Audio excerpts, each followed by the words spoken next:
Recently, the University of Texas Health Science Center at San Antonio published findings that could, I must emphasize, could indicate that chronic wasting disease has made the jump to humans. And then shortly thereafter, a contradicting article was released exhibiting that it was determined that the deaths of the two subjects cited in the first article were in fact not related to chronic wasting disease or variant Creutzfeldt-Jakob disease.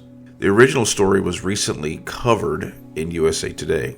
As reported by Mike Snyder, two hunters who ate meat from deer known to have chronic wasting disease developed similar neurological conditions and died, raising concerns that it can pass from animals to humans. So you might ask, why was it even expected that the disease jumped to humans considering it has never done so in its history? The answer, simply, is the extreme rarity of the ailment. The human version of CWD or CJD or Creutzfeldt-Jakob disease is caused by a type of protein called a prion that misfolds and leads to the misfolding of other prions. If you'd like a full explanation, I'd like to suggest you watch this video from the friendly neighborhood immunologist. CJD has two classifications, sporadic and generic. In sporadic cases, an animal or person could just randomly have a prion misfold in their body and start the chain reaction toward a very sad ending. The genetic version of the disease, of course, means that the person may have a family history of the disease from inherited mutations.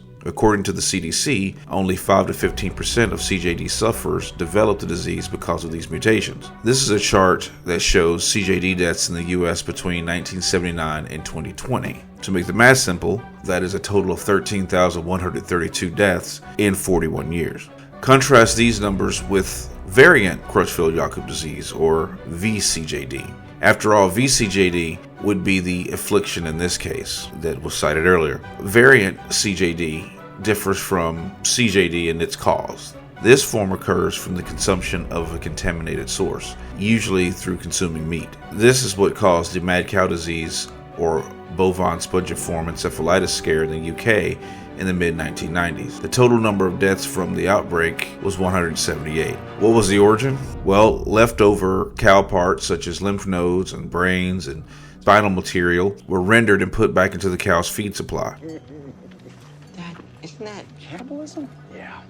At least some of the rendered material contain these prions, which are very difficult to destroy due to being so hardy, and it infected some of the beef cows and found its way onto the dinner plates of UK resident. In the US, variant CJD, caused by ingesting contaminated beef, has killed only 4 people in history.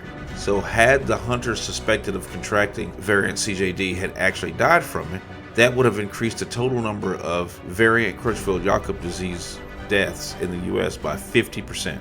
Variant CJD is exceedingly rare, but that leads one to really question the findings that this was just a coincidence. 2 men engaging in admittedly risky behavior, exhibiting symptoms of a disease that has officially killed 4 people in U.S. history, takes a lot of faith to chalk it up to pure chance. But let's just hope that the scientists are right, and this was just an occurrence with an extreme lack of probability.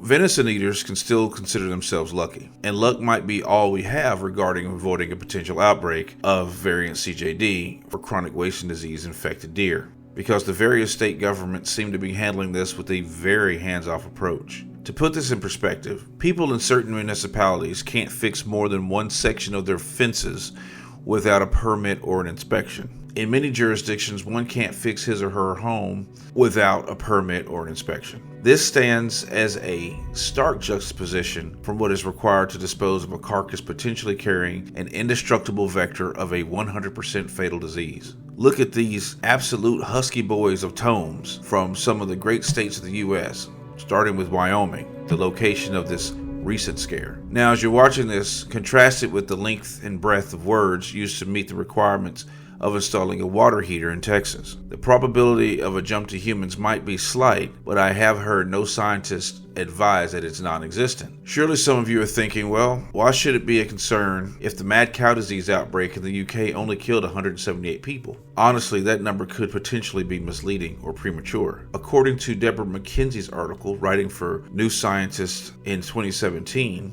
An unidentified man, age 36, began showing symptoms of CJD in the latter half of 2014. Once the unidentified man passed away in 2016, testing showed that he did indeed have variant Creutzfeldt-Jakob disease related to the prior 1990s outbreak.